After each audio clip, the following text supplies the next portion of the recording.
ಇತ್ತೀಚಿನ ಸಂಚಿಕೆಗಳನ್ನು ಜಾಹೀರಾತಿನ ಕಿರಿಕಿರಿ ಇಲ್ಲದೆ ನೋಡಿ.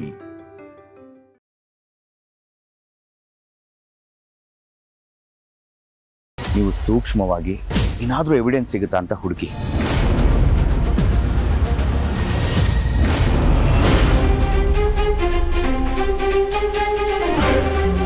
ನಾವಿಬ್ರು ಒಂದೇ ಲೋಕದವರಾಗಿದ್ರು ನನ್ನ ಮೇಲೆ ನೀನು ಅನುಮಾನ ಪಟ್ಬಿಟ್ಟೆ. ಆದ್ರೆ ನೀನು ಒಬ್ಬ ದುಷ್ಟನ ನಂಬಿದ್ಯಾ. ನಾಗಮಾತೆಗೆ ತೊಂದರೆ ಕೊಟ್ಟವ್ರು ಯಾರು ಅಂತ ನೋಡು.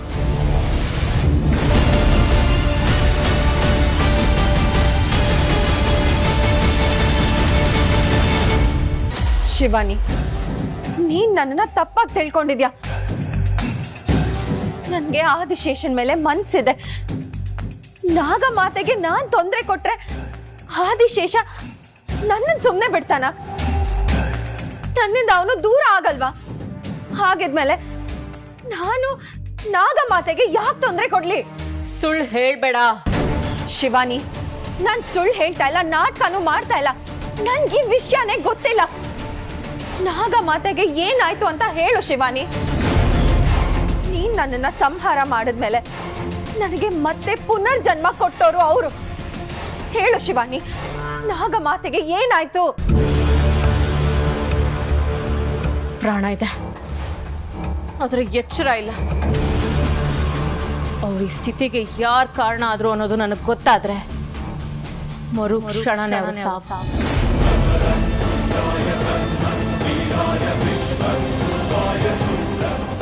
ನೀನು ಒಳ್ಳೆಯವಳು ಅನ್ನೋ ನಂಬಿಕೆ ನನಗಿಲ್ಲ.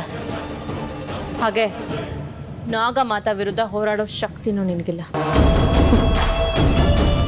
ಅನುಮಾನ ಪಡ್ತಾ ಇದೆಯಾ? ಆ ಅನುಮಾನನ ದೂರ ಮಾಡೋದೆ ನನ್ನ ಕೆಲಸ. ಆ ಅನುಮಾನ ದೂರ ಆಗದೆ ಹೋದ್ರೆ ನಾಗಮಾತಾ ಈ ಸ್ಥಿತಿಗೆ ನೀನೇ ಕಾರಣ ಅನ್ನೋದೇನಾದ್ರೂ ನನಗೆ ಗೊತ್ತಾದ್ರೆ ಯಾವತ್ತೂ ಮರು ಸಿಗದೆ ಇರೋಂಥ ಘೋರ ಸಾವು ನಿಂದಾಗುತ್ತೆ.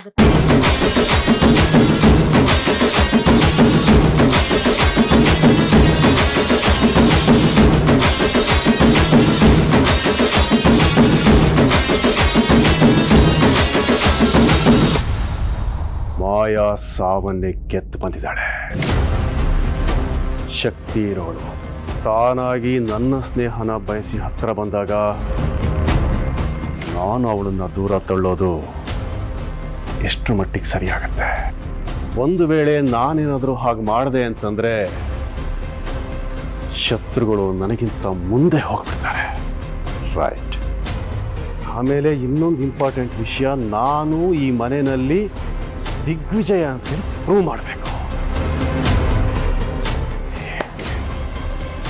ನಾನೇ ಹೋಗಿ ದಿಗ್ವಿಜಯ ಅಂತ ಹೇಳಿದ್ರು ಯಾರೂ ನನ್ನನ್ನು ನಂಬೋದಿಲ್ಲ. ಅದಕ್ಕೆ ನನಗೂ ಹತ್ತಿರದವರಾಗಿರಬೇಕು, ಜೊತೆಗೆ ಮನೆಯಲ್ಲಿ ಎಲ್ಲರೂ ಅವ್ರನ್ನ ನಂಬೋ ಹಾಗಿರಬೇಕು. ಯಾರು ಯಾರು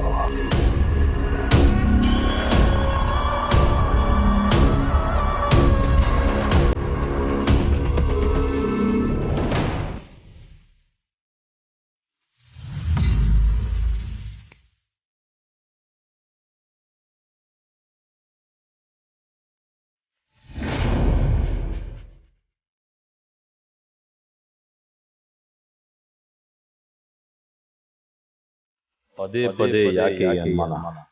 ಇವನೇ ದಿಗ್ವಿಜಯ ಅಂತ ನನಗೆ ಯಾಕೆ ಅನಿಸ್ತಾ ಇದೆ? ಯಾಕೆ ನಂದೀಶ ಹಾಗೆ ನೋಡ್ತಾ ಇದೀಯಾ? ಒಂದೇ ತರ ಇರೋ ಅಣ್ಣ ತಮ್ಮಂದಿರನ್ನ ನಾನು ನೋಡಿದ್ದೀನಿ, ಆದ್ರೆ ಒಂದೇ ತರ ನಡವಳಿಕೆ ಇರೋ ಅಣ್ಣ ತಮ್ಮಂದಿರನ್ನ ನಿಮ್ಮಿಬ್ಬರನ್ನೇ ನೋಡಿದ್ದೀನಿ. ಯಾಕೆಂದ್ರೆ ಸಿಗರೇಟ್ ಸೇದೋದು, ನಡೆದಾಡೋ ಶೈಲಿ ಎಲ್ಲನೂ ನಮ್ಮ ಯಜಮಾನ್ರ ಥರನೇ ಇದೆ.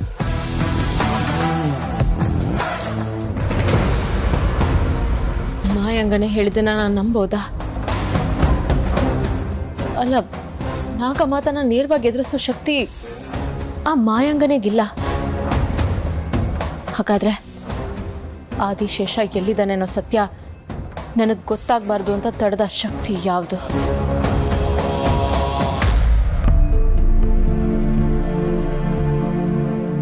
ಶಿವಾನಿಯವರೇ, ಹೀಗೆ ಯೋಚನೆ ಮಾಡ್ತಾ ಕೂತ್ಕೊಂಡ್ರೆ ಹೇಗೆ? ಎಷ್ಟು ಅಂತ ಯೋಚನೆ ಮಾಡ್ತೀರ? ಬನ್ನಿ ಊಟ ಮಾಡಿ. ಬೇಡ ನನಗೆ.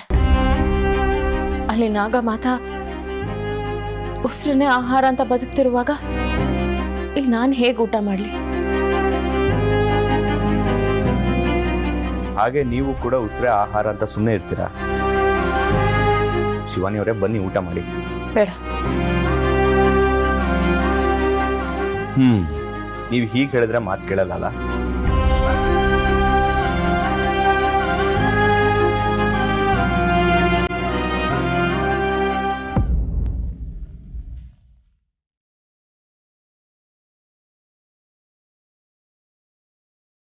ತಗೊಳ್ಳಿ ಊಟ ಮಾಡಿ. ಬೇಡ ಪ್ಲೀಸ್ ಶಿವಾನಿ ಅವರೇ, ನನಗೋಸ್ಕರ ಊಟ ಮಾಡಿ, ತಗೊಳ್ಳಿ.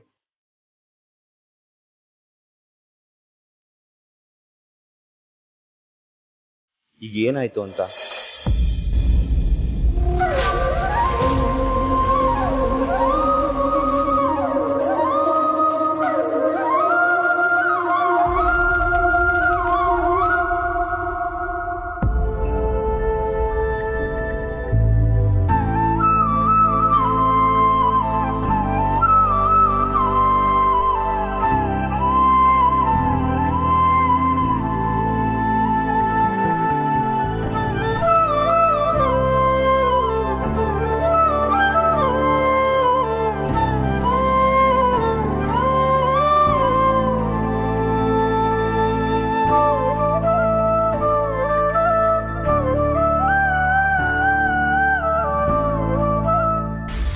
ಈಗ ಸಿಗಾರ್ ಸೇದೋದಿದೆಯಲ್ಲ, ಸೇಮ್ ನಮ್ಮ ಯಜಮಾನರು ಸೇದೋ ಥರನೇ ಸೇದ್ತೀರ. ಇಲ್ಲ ನಂದೀಶ್, ನಾನು ಯಾರನ್ನೂ ಇಮಿಟೇಟ್ ಮಾಡೋದಿಲ್ಲ. ಇದು ನನ್ನ ಕ್ಯಾರೆಕ್ಟರ್. ಕೆಲವರು ನನ್ನನ್ನು ಫಾಲೋ ಮಾಡ್ತಾರೆ ಅಷ್ಟೇ. ಓ, ಹಾಗಾದರೆ ನಮ್ಮ ಯಜಮಾನರು ನಿಮ್ಮನ್ನು ಇಮಿಟೇಟ್ ಮಾಡ್ತಾ ಇದ್ದಾರಾ?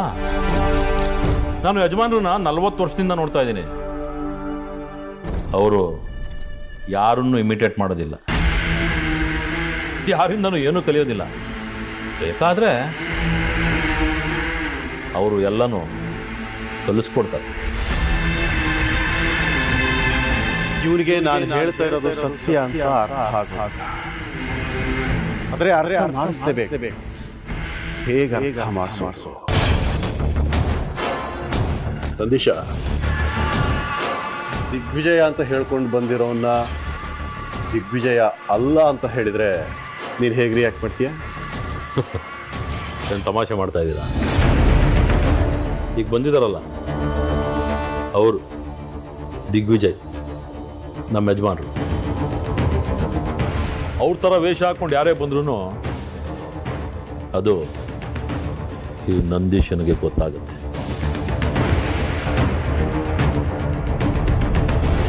ಬರಲ್ಲ.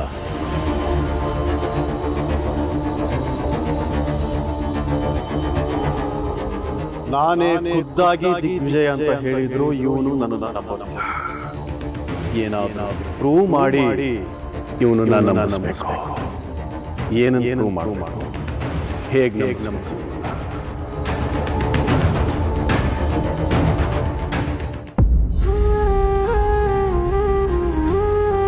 ತಗೊಳ್ಳಿ, ನೀರು ಕುಡೀರಿ.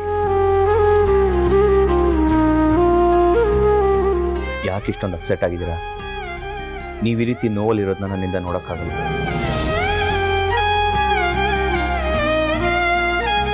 ನಿಮಗಳು ಬಂದರೆ ನನಗೂ ನೋವಾಗುತ್ತೆ.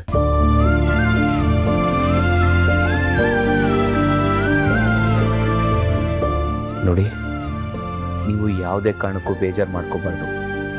ಯಾವಾಗಲೂ ನಗ್ನಗ್ತಾ ಇರಬೇಕು. ನಗು ನೋವನ್ನು ಸಾಯಿಸುತ್ತೆ, ಸಮಸ್ಯೆನ ಸಾಯಿಸುತ್ತೆ. ಅದು ಬಿಟ್ಟು ನೀವು ಈ ರೀತಿ ನೋವಲ್ಲಿ ಕೂತ್ರೆ ನಿಮ್ಮನ್ನ ಪ್ರೀತಿಸೋರು ನೋವು ತಿಂತಿರ್ತಾರೆ. ಅವ್ರಿಗೇನೋ ಆಯಿತು ಅನ್ನೋ ಯೋಚನೆ ಬಿಡಿ. ನೀವು ಸೇಫ್ ಆಗಿದ್ದೀರಲ್ಲ, ಅದಕ್ಕೆ ಸಂತೋಷ ಪಡಿ. ನೀವ್ಯಾಕೆ ಹೀಗೆ ಮಾತಾಡ್ತಾ ಇದ್ದೀರಾ? ಮನುಷ್ಯತ್ವ ಇಲ್ದಿರೋರ ಥರ. ಅಯ್ಯೋ ಶಿವಾನಿ ಅವರೇ, ನಾನು ಹಾಗಲ್ಲ ಹೇಳಿದ್ದು. ನೀವು ಹೀಗೆ ಕೂತ್ರೆ ಮುಂದಕ್ಕೆ ಹೋಗೋಕ್ಕಾಗಲ್ಲ. ನಮಗೆ ಬಂದಿರೋ ಸಮಸ್ಯೆನ ನಾವೇ ತುಳಿಬೇಕು ಅಲ್ವಾ? ಆದರೆ ಬಂದಿರೋ ಸಮಸ್ಯೆ ಯಾವುದು ಅಂತಾನೆ ಗೊತ್ತಿಲ್ವಲ್ಲ. ನಾಗ ಮಾತನ ಈ ಸ್ಥಿತಿಗೆ ತಂದಿರೋದು ಯಾರು ಅಂತ ಗೊತ್ತಾಗ್ದೆ ನನಗೆ ನೆಮ್ಮದಿ ಇಲ್ಲ. ಯಾರು ಅಂತ ನಾನು ತಿಳ್ಕೊಳ್ಳೇಬೇಕು. ಒಂದು ವಿಷಯ ತಿಳ್ಕೊಳ್ಳಿ, ನನ್ನ ಎಕ್ಸ್ಪೀರಿಯನ್ಸ್ ಪ್ರಕಾರ ಯಾರೇ ಏನೇ ತಪ್ಪು ಮಾಡಿದ್ರು ಒಂದಲ್ಲ ಒಂದು ಸಾಕ್ಷಿ ಬಿಟ್ಟು ಹೋಗಿರ್ತಾರೆ. ಇದು ಎಲ್ಲ ಕ್ರೈಮಲ್ಲೂ ನಡೆಯೋದೆ. ತಪ್ಪು ಮಾಡಿದ್ರು ತಪ್ಪಿಸ್ಕೊಳ್ಳೋದಕ್ಕೆ 100 ದಾರಿ ಹುಡ್ಕೊಂಡಿದ್ರು ಅವನು ಸಿಕ್ಕಾಕೊಳ್ಳೋದಕ್ಕೆ ದೇವರು ಒಂದಲ್ಲ ಒಂದು ದಾರಿ ಮಾಡಿರ್ತಾರೆ. ನಿಮಗೆ ಖಂಡಿತವಾಗ್ಲೂ ಹಾಗನ್ಸುತ್ತಾ? ನಾಗ ಮಾತಾಗೆ ತೊಂದರೆ ಆಗಿರೋ ಕಡೆ ಏನಾದರೂ ಸುಳಿವು ಸಾಕ್ಷಿ ಇರುತ್ತೆ ಅಂತ ಅನ್ಸುತ್ತಾ? ಖಂಡಿತ ಇರುತ್ತೆ. ಬನ್ನಿ ಹೋಗೋಣ.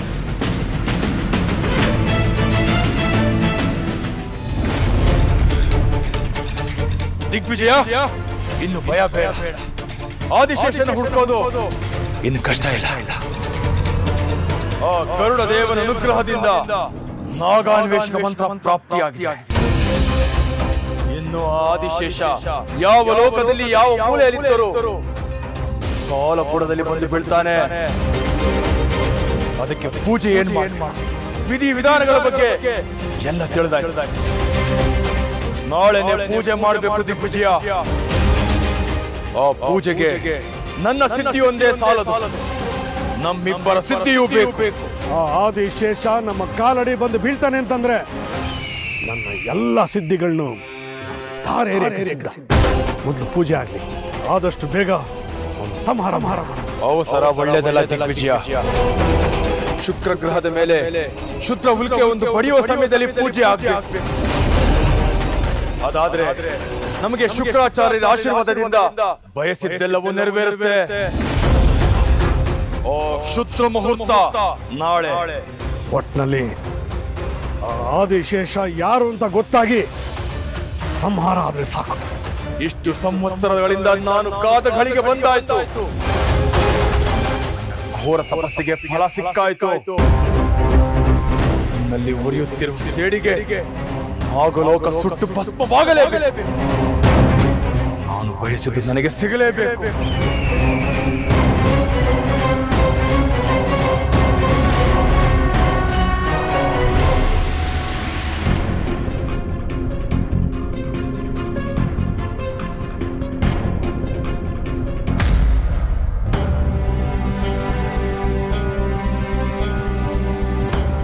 ಯೋಚನೆ ಮಾಡಬೇಡಿ ಶಿವಾನಿ ಅವರೇ.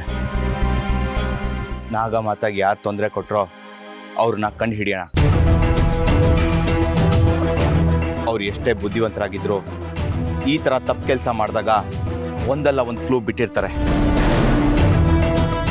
ಅಷ್ಟು ಸಿಕ್ಕಿದ್ರೆ ಸಾಕು, ಚಿಟ್ಕೆ ಹೊಡೆಯೋಷ್ಟರಲ್ಲಿ ಕಂಡು ಹಿಡಿತೀನಿ.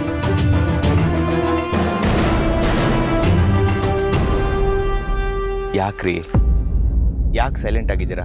ನಾಗ ಮಾತಾ ಯಾರು ಅಂತ ನಿಮಗೆ ಸರಿಯಾಗಿ ಗೊತ್ತಿಲ್ಲ ಅಭಯ್ ಅವರೇ. ಅವರು ಬರೀ ಒಂದು ದೂರದ ರಾಣಿ ಅಲ್ಲ, ಒಂದು ದೇಶಕ್ಕೆ ಮಹಾರಾಣಿ ಅಲ್ಲ, ಒಂದು ಲೋಕಕ್ಕೆ ರಾಜಮಾತೆ. ಅವ್ರಿಗೇನಾದ್ರೂ ತೊಂದರೆ ಆದ್ರೆ ಅದು 7 ಲೋಕಕ್ಕೂ ಪ್ರಭಾವ ಬೀರುತ್ತೆ. ಅವರು ಪೂರ್ವ ಸ್ಥಿತಿಗೆ ಬರೋವರೆಗೂ ನನಗೆ ನೆಮ್ಮದಿ ಇಲ್ಲ. ಅವ್ರಿಗಾದ ಸಮಸ್ಯೆಯಿಂದ ಬರೀ ನೀವೊಬ್ಬರೇ ನೋವು ತಿಂತಿಲ್ಲ, ನನ್ನ ಮನಸ್ಸು ಕಾರಣ ಇಲ್ಲದೆ ಒದ್ದಾಡ್ತಿದೆ. ಅದೇನೋ ಗೊತ್ತಿಲ್ಲ ಶಿವಾನಿ ಅವರೇ, ನನಗೂ ಅವ್ರಿಗೂ ಯಾವ ಸಂಬಂಧನೂ ಇಲ್ಲ. ಆದರೂ ನನ್ನ ಮನಸ್ಸು ಹೇಗೋ ಕೊರಗ್ತಾ ಇದೆ. ಅವ್ರಿಗೆ ಯಾರು ತೊಂದರೆ ಮಾಡಿದ್ರು ಅಂತ ಗೊತ್ತಾದರೆ ಅವ್ರಿಗೇನು ತೊಂದರೆ ಆಗಿದೆ ಅಂತ ಗೊತ್ತಾಗುತ್ತೆ. ಅದರಿಂದ ಅವರು ಮತ್ತೆ ಮೊದಲಿನ ಸ್ಥಿತಿಗೆ ತರ್ಬೋದು. ಬನ್ನಿ ಹೋಗೋಣ.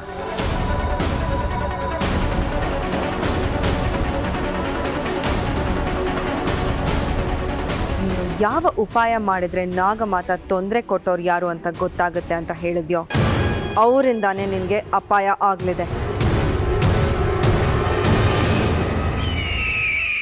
ಗುರುಗಳೇ, ನಿಮ್ಮಿಂದ ಒಂದು ಸಹಾಯ ಆಗಬೇಕಾಗಿತ್ತು. ನನಗಾಗಿ ವರ್ಷಾನುಗಟ್ಟಲೆಯಿಂದ ಕಾದವನು ನಿನಗೆ ಸಹಾಯ ಮಾಡುವುದು ನನ್ನ ಕರ್ತವ್ಯ, ನನ್ನ ಜವಾಬ್ದಾರಿ. ಹೇಳು ಏನಾಗಬೇಕು? ವಾಯುವಿನಿಂದ ಧನಕನಕಗಳನ್ನು ಸೃಷ್ಟಿ ಮಾಡಿಕೊಡಲೇ? ನೀನು ನಿಂತಿರುವ ಕಡೆ ಭವ್ಯವಾದ ಬಂಗಲೆಯನ್ನು ಕಟ್ಟಿಸಿಕೊಡಲೆ. ಅದೇನು ಬೇಕಾಗಿಲ್ಲ ಗುರುಗಳೇ, ನನಗೆ ನನ್ನ ಮಗ ಬೇಕು. ನಾಗಮಣಿ ಇಲ್ಲದೆ ಸತ್ತವನನ್ನು ಬದುಕಿಸುವ ಶಕ್ತಿ ನನಗಿಲ್ಲ ನಂದೀಶ. ಸತ್ತವ್ರನ್ನ ಬದುಕಿಸೋ ಅಗತ್ಯ ಇಲ್ಲ ಗುರುಗಳೇ, ನನ್ನ ಮಗನ ಹುಡ್ಕೊಡಿ ಸಾಕು. ಯಜಮಾನರು ಬಂದಿಲ್ಲ ಅಂತ ನಿಮ್ಮ ಹತ್ರ ಬಂದೆ, ಅವ್ರನ್ನ ಹುಡ್ಕೊಟ್ರಿ. ಈಗ ನನ್ನ ಮಗನ ಹುಡ್ಕೊಡಿ, ಇದೊಂದು ಸಹಾಯ ಮಾಡಿ ಸಾಕು. ಏನ್ ಮಾತಾಡ್ತಿದ್ದೆ ನೀನು? ನಿನ್ನ ಮಗ ಸತ್ತೋದ್ನಲ್ಲ. ಗುರುಗಳೇ, ಅದು ತ್ರಿವಿಕ್ರಮ ಸತ್ತೋಗಿದ್ದು. ಅವನೇ ತಾನೆ ನಿನ್ನ ಮಗ. ಅವನು ನನ್ನ ಮಗ ಅಲ್ಲ ಗುರುಗಳೇ, ಅವನು ದಿಗ್ವಿಜಯನ್ ಮಗ. ನನ್ನ ಮಗ ತ್ರಿಶೂಲ್. ಹೌದು ಗುರುಗಳೇ, ನನ್ನ ತಾಯಿ ಯಜಮಾನ್ರ ಮಗನ್ನ ನನ್ನ ಮಗನ್ನ ಅದ್ಲು ಬದ್ಲು ಮಾಡ್ಬಿಟ್ಟಿದ್ದು. ನಾನೇ ನೋಡಿ ಮತ್ತೆ ಅದ್ಲು ಬದ್ಲು ಮಾಡ್ಬಿಟ್ಟೆ. ಯಾಕೆ ಅಂದ್ರೆ ನಾಗಮಣಿ ಏನಾದರೂ ನನಗೆ ಸಿಕ್ಕಿದ್ರೆ ಅದ್ರ ಪ್ರತಿಫಲ ಪೂರ್ತಿ ನನ್ನ ಮಗನಿಗೆ ಸಿಗ್ಲಿ ಅಂತ ಗುರುಗಳೇ. ನಂಬಿಗಸ್ತ ಅನ್ಕೊಂಡೆ. ಇವನು ದಿಗ್ವಿಜಯನಿಗಿಂತ ಕುತಂತ್ರಿ, ನಿಯತ್ತಿಲ್ಲದವನು, ನಂಬೋ ಹಾಗಿಲ್ಲ. ಇವನು ನಂಬಿಕೆಗೆ ಅರ್ಹನೇ ಅಲ್ಲ. ಆ ಕ್ಷಣದಲ್ಲಿ ನನ್ನ ಮಗನಿಗೆಲ್ಲ ಸಿಗ್ಲಿ ಅಂತ ಆ ರೀತಿ ಮಾಡ್ಬಿಟ್ಟೆ ಗುರುಗಳೇ, ಬೇರೆ ಯಾವ ಉದ್ದೇಶದಿಂದನೂ ಅಲ್ಲ. ಇವನು ಮೊದಲೇ ಹೇಳಿದ್ನಲ್ಲ, ಅವನಿಂದ ನಾಗಮಣಿಯನ್ನು ಕಿತ್ಕೊಂಡು ನಾವಿಬ್ರು ಹಂಚ್ಕೊಳ್ಳೋಣ ಅಂತ. ಆದ್ರೆ ಇವನು ನೋಡಿದ್ರೆ ನನಗಿಂತ ಒಂದು ಹೆಜ್ಜೆ ಮುಂದೆ ಹೋಗಿ ಅವನ ಮಗನ್ನ ಅಲ್ಲಿದ್ದಾನೆ. ಇವನು ತುಂಬಾ ಬುದ್ಧಿವಂತ, ದಾನವ ಬುದ್ಧಿಯವನು. ಇವನ ಬಗ್ಗೆ ಎಚ್ಚರ ಇರಲೇಬೇಕು. ಯಾಕೆ ಗುರುಗಳೇ ಏನು ಮಾತಾಡ್ತಾ ಇಲ್ಲ? ಎಲ್ಲದಕ್ಕೂ ಸಿದ್ಧಸೂತ್ರವಾದ ಒಂದು ಪೂಜೆ ಇದೆ ನಂದೀಶ. ಅದೇನು ಅಂತ ತಿಳ್ಕೊಂಡು ಪೂಜೆ ಮಾಡಿ ನಿನ್ನ ಮಗನ್ನ ಹೊಡ್ಕೊಡ್ತೀನಿ. ಏನು ನಿಶ್ಚಿಂತೆಯಾಗಿ ಹೊರಡು. ಸರಿ ಗುರುಗಳೇ.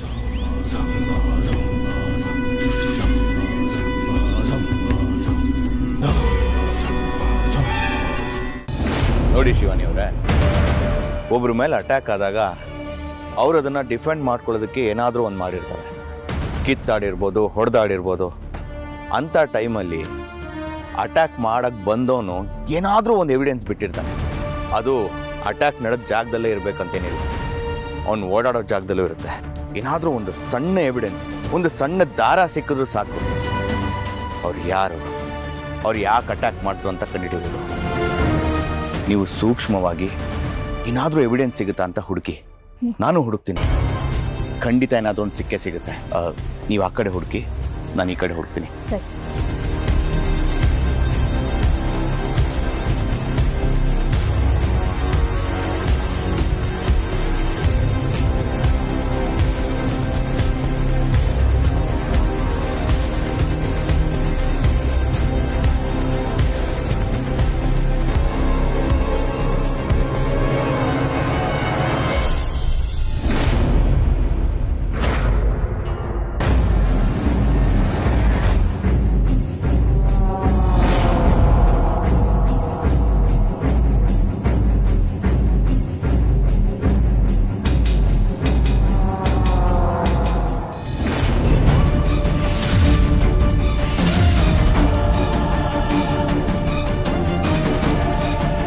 ಇದು ಅಭಯ್ ಅವ್ರದಲ್ವಾ?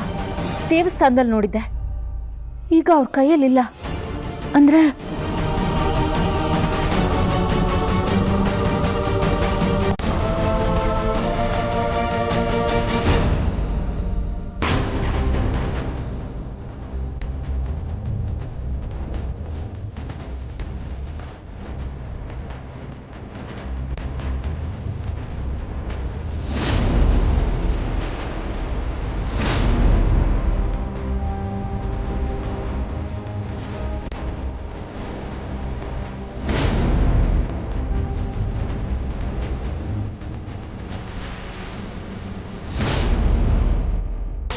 ಅಭಯ್ ನಾನು ದೇವಸ್ಥಾನದ ಹತ್ರ ಇದ್ದಾಗ ಇದೆಲ್ಲ ಅವ್ರ ಹತ್ರ ಇತ್ತು. ಈಗ ನೋಡಿದ್ರೆ ಇಲ್ಲಿ ಬಿದ್ದಿದೆಯಲ್ಲ, ಏನರ್ಥ?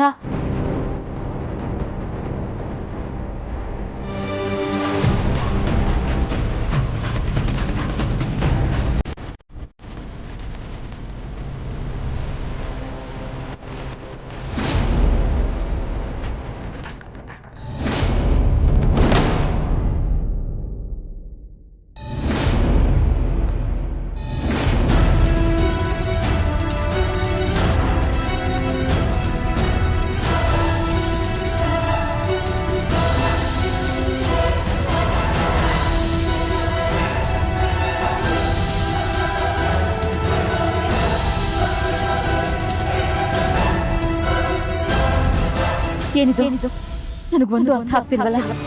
ಭಯ್ಯವರೇ ಏನಾದ್ರೂ ಸುಳಿವು ಸಿಗುತ್ತೆ ಅಂತ ಇಲ್ಲಿ ಕರ್ಕೊಂಡು ಬಂದ್ರು. ನೋಡಿದ್ರೆ ಅವ್ರದ್ದೇ ಸುಳಿವು ಸಿಗ್ತಾ ಇದೆಯಲ್ಲ. ನಾನು ಇವ್ರ ಬಗ್ಗೆ ತಪ್ಪು ಯೋಚನೆ ಮಾಡಿದ್ನ.